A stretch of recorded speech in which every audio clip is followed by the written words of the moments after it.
Yo everyone, how's it going? Rant warning. So, actually, I hope everyone's doing great. I want to say that right off the bat. It's been a beautiful summer, not very warm here. Super rainy. 26 inches. We had another 2.5 inches in the last day and a half just to keep it all going. Just amazing. I mean, look at this grass.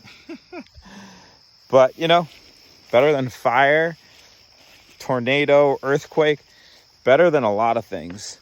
So I can't complain. Just pulling some weeds out of my compost here. And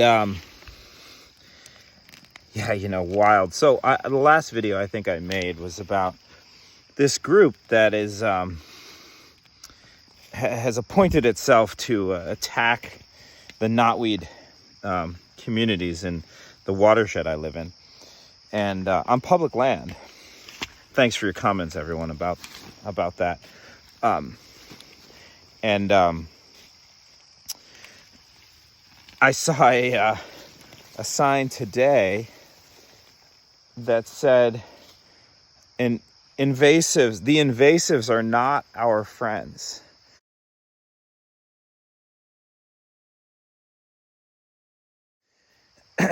They're taking it to the next level. This battle, it's like war mentality, which I'm sure they're all well-meaning people. It's a safe assumption. I don't know that for a fact, but it's a very, very safe assumption. I'm good friends with the guy who's headed up the group and who's convinced these gullible college kids.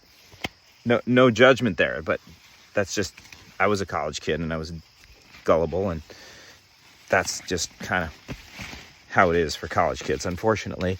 And has convinced them to do battle against this plant. And it's unfortunate, because when we vilify other species, we practice, we flex a muscle. Vilifying anything else, othering, making another an enemy making versus peacemaking, war making, crosses boundaries. So if you do it on one group, you practice it, you're going to be better at doing it on other groups too. And that's probably the big problem with it. One of the big problems with it. And people have always known this, right? I mean, Gandhi wrote about this, and he talked about this with regards to animal rights. Remember that? Something about how, I have some famous quotes about that, about how you can see how humane a nation is in how it treats its animals. That's going to tell you something about how people treat other people too, of course.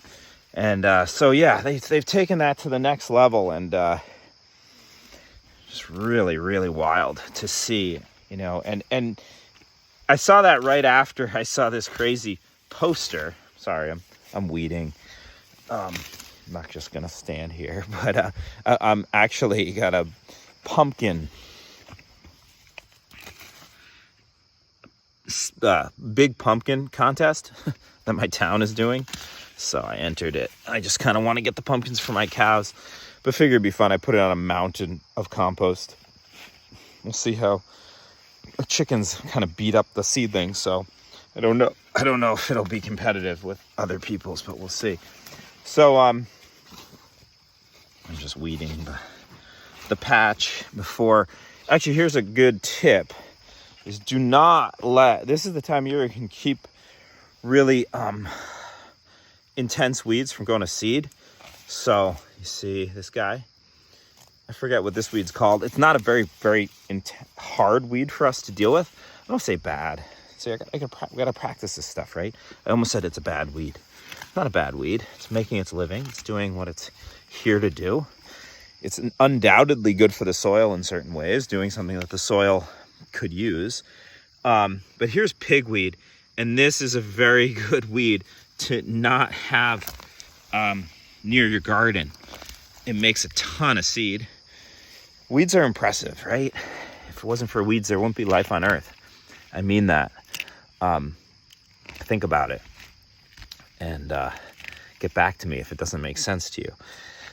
If life wouldn't flourish and bounce back from abuse, from horrible abuse and major disturbance, volcano eruption, highway, pollution, we wouldn't be here, right? We wouldn't have, there would not be this assemblage of life. So weeds, I've spent a lot of time weeding, and that's something I try to remember.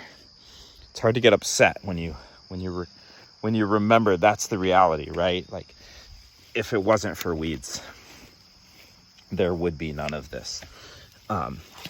So anyway, yeah, it's actually very appropriate that I'm weeding during this rant here. And so right before I saw the invasives are not our friends sign on public land that volunteers put up, undoubtedly these college kids made this sign.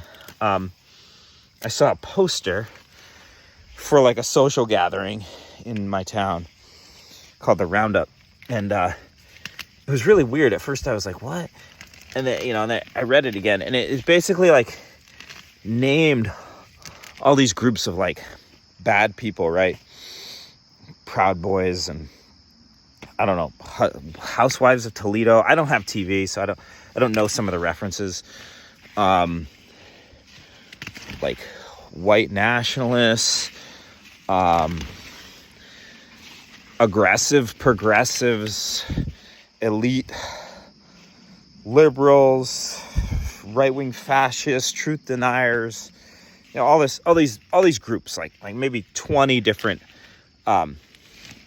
outgroups. Groups we're told on the TV and on the news to that we're told are bad, and some of them probably do bad things. No, don't get me wrong. I mean, what little I know about the Proud Boys, I'm not sure how much of that's accurate information, but it doesn't sound like, they're up to anything good. But the point is, the people making this poster, this is very parallel process to the hate on the invasive species, right?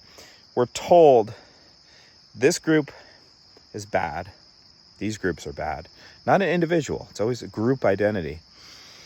And the new thing really in the last 5-10 years is, even on the left especially, is that we don't even have to have a conversation with these people. They're so bad, they shouldn't be at the table, right? We don't need to debate with them. We don't need them in our space. We can be intolerant as tolerant people because there's some people that don't want us to exist, right? You've probably all heard that by now. So you don't have to negotiate with people that don't want you to exist. It's a very convenient view to silence people. The problem is, and I mean, that makes some sense on the surface, right? Like, I don't have many ancestors that I otherwise would have because people didn't want them to exist and they exterminated them. But it's incredibly dangerous to go down this route, though, and say, okay, we don't have to talk to X, Y, and Z if we think they don't want us to exist. Because we can put anyone in that category that we just don't want to have a conversation with. It's really easy to do. And so this poster named all these people and was like, basically said these people are all crazy, and what we're trying to do is create unity and community and genuinely work for the good of all. And so kind of like, if that's you, come to this gathering and have a conversation. It's like, we're into unity. If you're not a bad person, we want to hang out with you. Right front central. It's right front center. It's not, it's just amazing to see this process that we're in right now. I'm a lifelong, liberal. I stand by that, really, true liberal in terms of, I value the principles of an open society, of a diverse society where you're essentially dependent on entertaining and engaging with diversity, with different ways of thinking and doing things, like cultural pluralism, these kind of very basic notions. I mean, that was still very principled when I went into high school, and especially in college.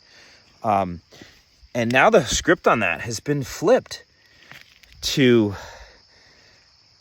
so in such a diametric way to the point where it's not about diversity truly anymore. We say diversity more than ever, DEI, diversity, equity, and inclusion, but the whole conversation's got less and less diverse as we've basically made ever more of an outgroup. This game rivalrous game dynamic, as Daniel Schmachtenberger calls it. Check him out. He's got some great lectures on sense making and how, we've got this game A, which is just win-lose. Like, someone's going to win, someone's going to lose. That's war, right? That's the war mentality. A rivalrous dynamic. You've got an in-group and an out-group. And we are moving into that so intensely right now. It's really, really chilling when you see it. And there's something particularly pernicious about seeing the group in the world that's always saying they're really tolerant and they're really concerned for everyone's well-being, manifesting such intolerance.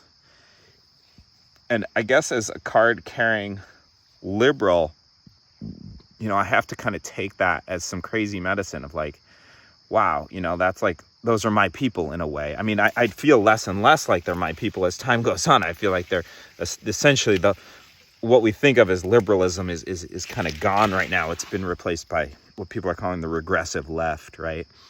But liberalism in principle has been hijacked, at least politically. They're not allowed at the table anymore and haven't been maybe for at least a few elections, maybe a lot more. So yeah, just want to remark on this because these cultural processes and these ecological processes are so connected.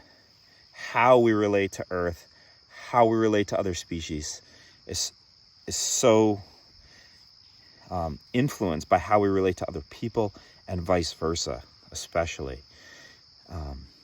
How we are truly inclusive, truly tolerant, not just tolerant of, but like are able to listen to and appreciate the value of weeds, of species that we don't fully understand or do things we don't like and don't play by our rules, and how we have to understand them.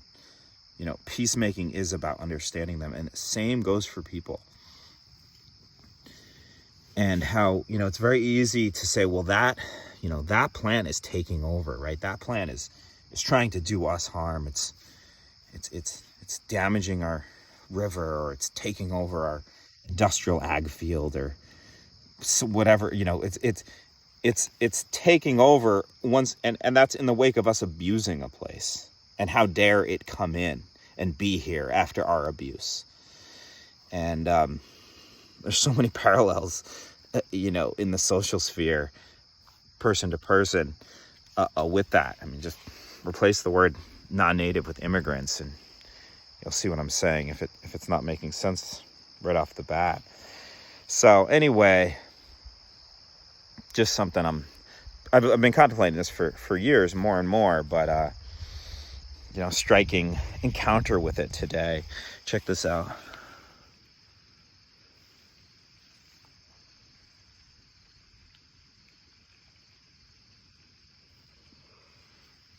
This monarch caterpillar is just completely chowing down on this milkweed. I guess it's the caterpillar poop right there. Wow, it's gotten really mosquito-y with all this rain. But, peacemaking is an opportunity we have every day. And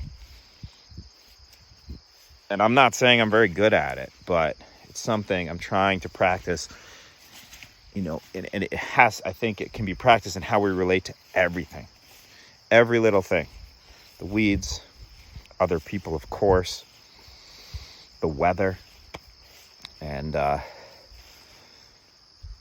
yeah, it's something we're going to have to get a lot better at if we're all going to be able to be here together and in a graceful and enjoyable way where we're not destroying each other. Hope you guys are all well, and much love.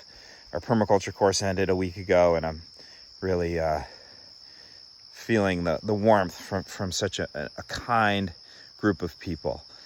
It really creates an opening when you hang out with like 40 people that are coming from totally different backgrounds, and probably many of those people I would have very different politics from, but it doesn't matter. That's not the core thing. And we can be together and just be super close and kind of hold each other in a space where it's like almost familial, and that creates certain things in everyone, that really opens you. And I always get these great dreams every year in the course, and kind of have these like healing realizations, about tightnesses that I didn't know were there. So it's good stuff. Try to access that in whatever group you can, whether it's just some local group you have access to, or you can create, or whatever, because I think those are the pulses, those are the ripples of peace we can bring into ourselves and then send out into the world. Hope you guys are all great, enjoying the late summer.